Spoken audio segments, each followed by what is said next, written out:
Look down any exclusive country lane in Britain and you're bound to find a Montessori nursery. The Montessori franchise is a global success story and can name some of the world's elite amongst its alumni.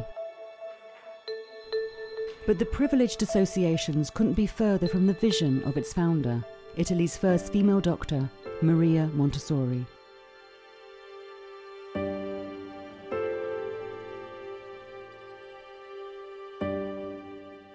She was committed to the last day, even in the last years of her life. She still saw the Montessori approach to be a tool to changing society, to helping people to have better lives. She was determined that Montessori was for everyone and not just for people who could afford it. Maria Montessori's earliest work as a doctor was treating abandoned children in a mental asylum in one of the poorest areas of Rome. She was a doctor and a scientist, and she looked at children to see how they developed. They were her laboratory. So she observed their behaviors, and then one day she spotted that the children were playing with bread. It was this manipulation of the bread that made her think if these children had something to manipulate, they might develop better skills. A keen engineer, Montessori designed sensory materials that embedded children's learning in the physical world. And she established a revolutionary philosophy that children are inherently independent learners. The exact models for the materials she designed over 100 years ago are still in use today.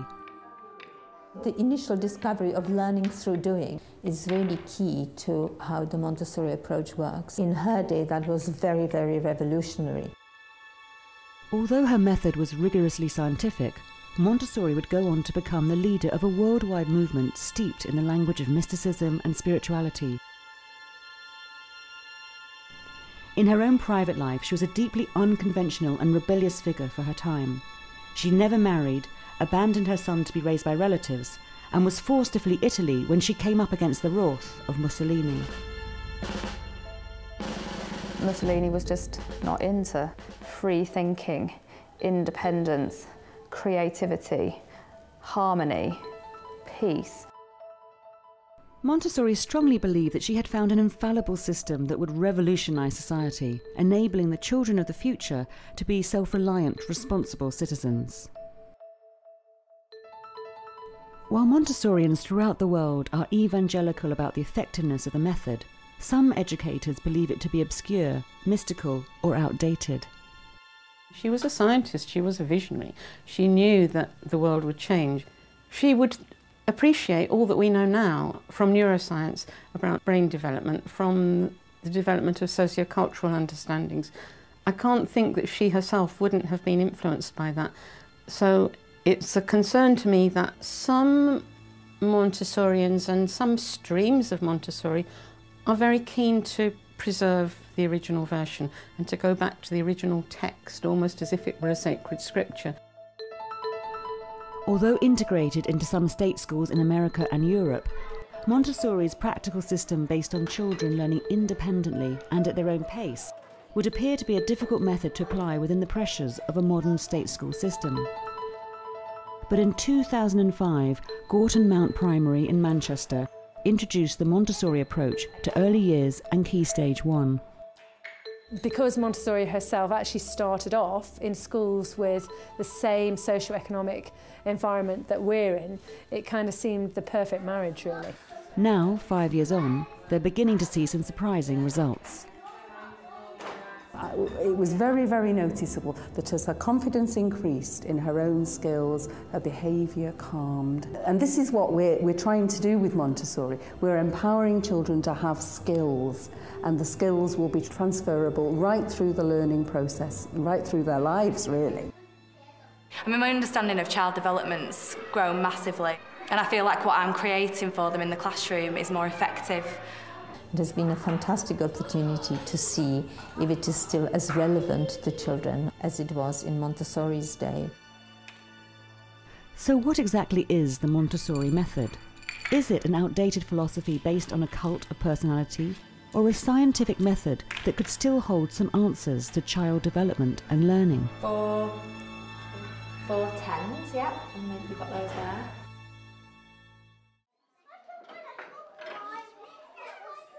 Maria Montessori's maverick personality was already beginning to show itself by the age of 13.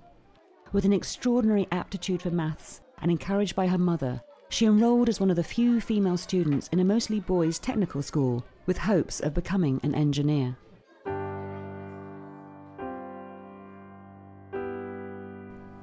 But by the time she was ready to go to university, Montessori had shifted her interest from engineering to medicine and was determined to become a doctor. She was one of the first women in Italy to train as a doctor, and her training was incredibly rigorous. And you just imagine that in her day, when she did dissection, she couldn't do it with the men. She had to do it at night and on her own. So she was a very determined young woman. While she was still a student, Montessori gained a position as a medic treating children in a mental asylum in Rome. She first came to work with children in the mental asylum because it was felt appropriate for a woman to work with children. She really started, as any doctor would, by measuring and weighing the children and prescribing appropriate diet. And then one day she spotted that the children were playing with bread at meal times, making little Play-Doh balls, and it was this manipulation of the bread that made her think, if these children had something to play with, something to manipulate, they might develop better skills. It was only when she started to work with the children that she developed the learning materials, which are the kind of foundation of the Montessori legacy today. Montessori was part of the progressive movement in education that was happening at the time, but she was the first to put the theories into practice. She was influenced by the French psychologist Edward Sagan's work on sensory education and designed practical developmental materials for the children in the mental asylum. Within these progressively more complex didactic materials lay a series of tasks that Montessori believed encouraged the children's own control of error. In the cylinders, the child repeatedly tries to find the right diameter object. Montessori believed these kind of physical tasks educated the child's eye to recognize mathematical sequences and concepts. The key aspects of her philosophy are the fact that children learn by doing. Now that has become common day practice. In her day, that was very, very revolutionary. And the values of the Montessori approach are in following the child. So she's believing very strongly that children have got the capability of teaching themselves. That's what makes it fundamentally different. Within a short space of time working with the children in the mental asylum, Montessori began to see some results, and she became so sure of her methods that she took a risk. She entered some of the children into a local government examination.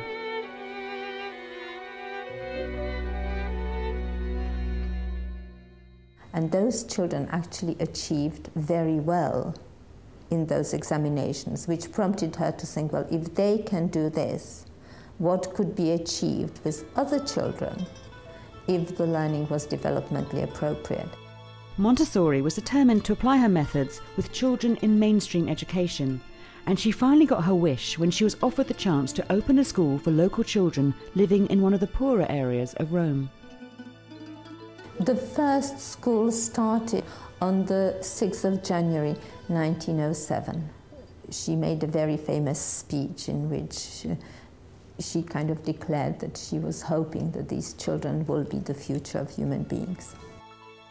While her work with other people's children was blossoming, her own son, born out of wedlock, was being raised by relatives. Because she had to make the choice. It was her career or the child, because had she chosen to bring the child up, in the bourgeois society of Italy in those days, and Roman Catholic society, this would not have been possible. So she gave him up to be brought up in the country. And she went to visit him often, but it was only when he was 15 that she told him she was his mother. And then they started to work together and collaborate, promoting the Montessori approach. But I think that fundamentally had influenced her view of the child, because the mixture of guilt and wishing to change children's life is certainly evident in her writing all the time. Montessori's method attracted global recognition as she travelled the world giving lectures and opening new Montessori schools. But at home, in Italy, she found it more difficult to convince Mussolini.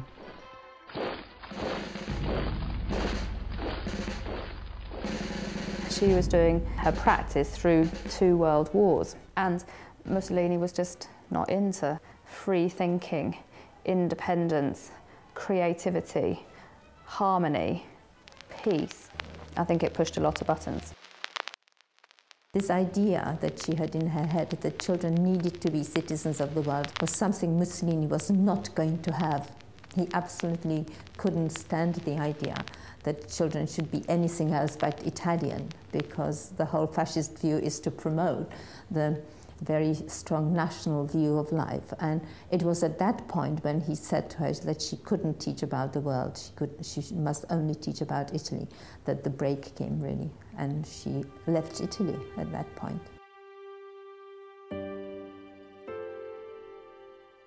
Maria Montessori finally settled in Holland, where her method would eventually become integrated into the state school system.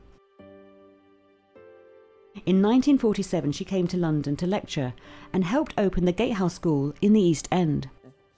Its founder, 93-year-old Phyllis Warbank, MBE, is still a regular visitor, but it no longer runs as a Montessori school. It was a mixture of backgrounds from the very beginning. A lot of pub keepers' children and barristers' children. I was teaching already, but I was willing to go in the evenings and study. So I went to study under Montessori, and actually, because I appeared to understand and so on, we eventually became friends. Okay, so it makes such a big difference to the classroom because it's possible for everybody to see the pictures that we need to look at. And aren't you lucky? You have a wonderful... What do you call it? Because you can't call it a blackboard. No, we call it an interactive whiteboard because we can actually, the children can interact with it. Does anyone know what interactive means? You can basically do anything. It goes on the internet. Good, good, yes. We kept individual daily, hourly records of every single child. We got scholarships so easily because children were always above the standard by that time because they worked individually. The various areas of the school, we made subject areas and the children moved around when they wanted to, but at the end of a week they had to complete a certain number of hours or time in each subject, so they could do 5 minutes and then 2 hours, or whatever way they liked. And it worked amazingly well. Yes, you've always got people to I feel sad, very sad, that there is no individualized teaching here now. They no longer really go at their own pace. The Montessori method has found success in the independent private sector, but has not fitted so easily into the British state school system.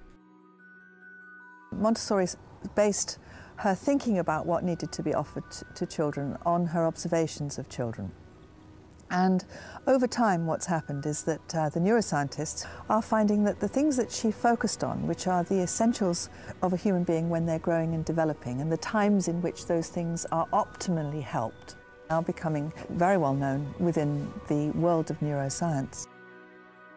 Children are seen as constructing knowledge by actual experience. And of course this goes through Piaget, through Vygotsky, through most of the great educators of the 20th century.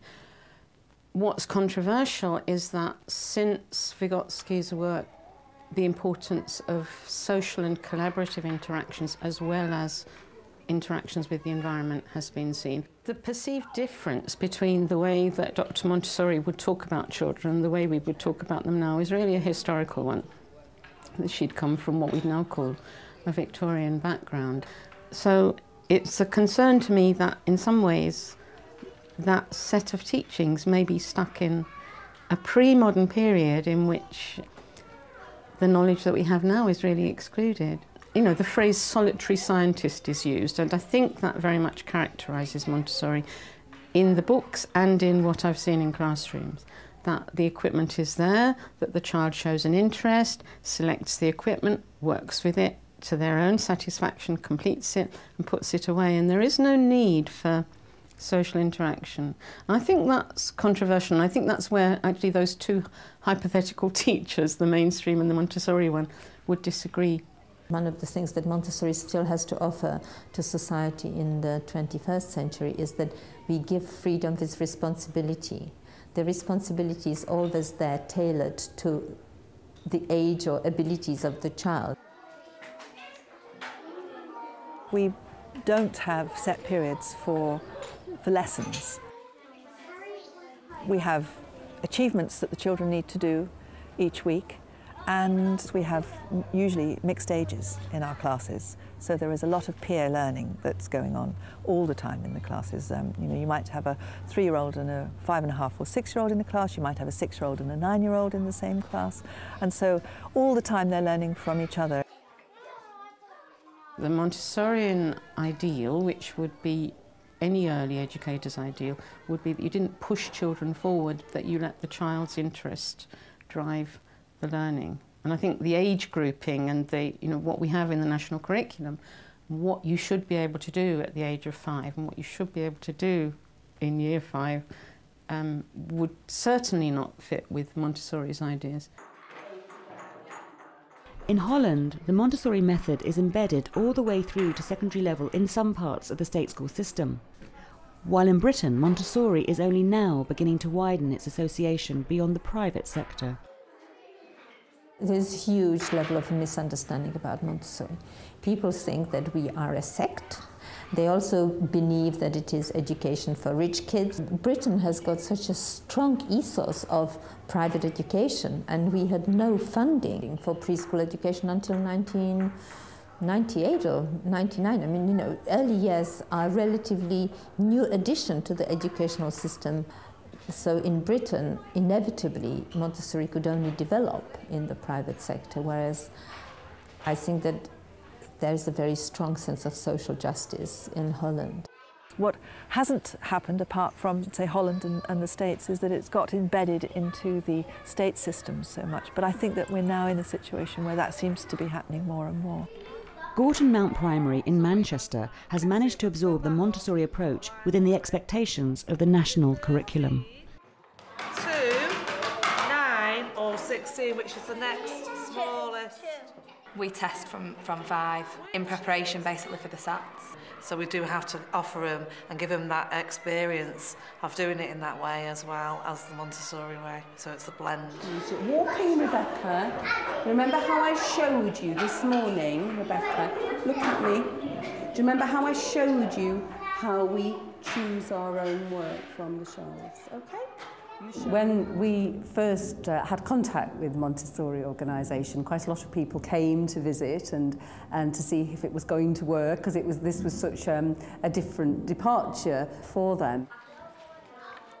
Gorton Mount called in the expertise of Montessorians working in the private sector. They received help from Sarah Rowledge, who divided her time between her small private school in Essex and Gorton Mount, where she began training the teachers. I live in beautiful, privileged, rural, leafy Middle England, and you read the papers, you read the news, whatever it happens to be, but when you experience the reality, it's quite hard-hitting.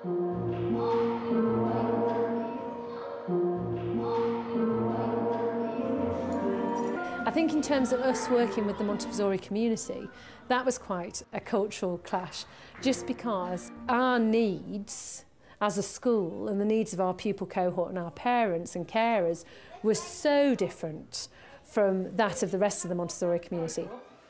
And one person actually did say to me from the Montessori community, "Aren't your children small?" And, you know, and I said, well, poverty will do that to you, really. And they think I'm having a bit of a laugh, really, you know, but I'm not. I actually do mean that. There is a class element to it, but I think that's the Englishness of it, and that's probably not apparent in other places. There's a class element here because it's been associated with, you know, the leafy suburbs and the middle classes, and overall with sort of white, affluent families. And through no fault of their own, the Montessori teachers and trainers are from that group and hadn't previously worked with children like the Gorton children. It's only when you actually look beyond that and look through the eyes of the child do you then get back to why you do what you do and how you're doing it. Sarah began by changing the Gorton Mount classrooms. The walls were stripped of all their displays and the children were encouraged to take ownership of their environment. The theory behind it is that if you have neutral backgrounds and unadulterated walls, as it were, that you are not overstimulating a child, and you're also enabling the child to focus on the job in hand, as it were, which isn't actually the low-flying art displays and all the bits and pieces on the walls. What it is what they're there to do at that point in time. Montessori was very interested on the children's levels of engagement in the activities, because she believed that concentration was the key to their learning, and so the environment needed to be prepared in such a way so as to foster concentration in the children. The idea of the classroom being an ordered, prepared environment in which things were put in places in order that that might foster confidence in the children, in the sense that they will be in charge of their own learning, that was a new idea. And that was something that I found very eye-opening. That was what was difficult. They really had to step aside from themselves and take a few risks. So in a Montessori classroom, you do not stand at the front and you are not in charge every minute of the day. You allow children to come in and choose what they're doing, and you redirect them if they're not doing the right thing, or you introduce them to something new if that's what needs to happen to them. I think most of it was quite alien because we did things in a really different way. I did exposition and then we all did a maths lesson at the same time and differentiated, basically worksheet based on each table, and we just used hands-on equipment really with children that struggled with the worksheet based work. But I found there was a lot more issues with behaviour at that time, and that's been a really big difference for me. Whereas now everything, I mean, it's totally different. The children are choosing from a range of activities, and most of what's in there is hands-on. The way the environment's set up, we are able to observe children all the time. So we can take a step back. The children access the materials and the activities that are out. It's very easy to do that because the child comes in every day. The environment is almost identical to the day before. You might have added new things. But you can see each day what that child will go to. So there's a boy in my class called Liam who every morning will go to the train set and play with that for between 5 minutes, half an hour, even longer some days. And that's his absolute need. And because he has that opportunity, he can take it, which is wonderful for him.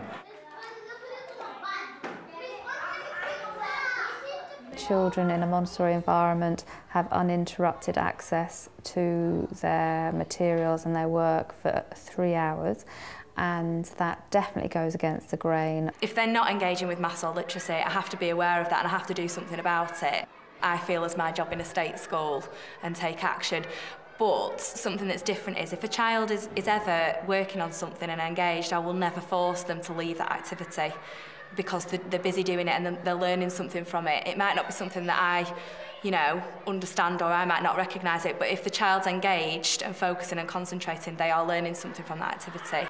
And therefore we will leave them alone and we'll wait till they've finished and then ask them to come and do whatever it is that, we need them to get done.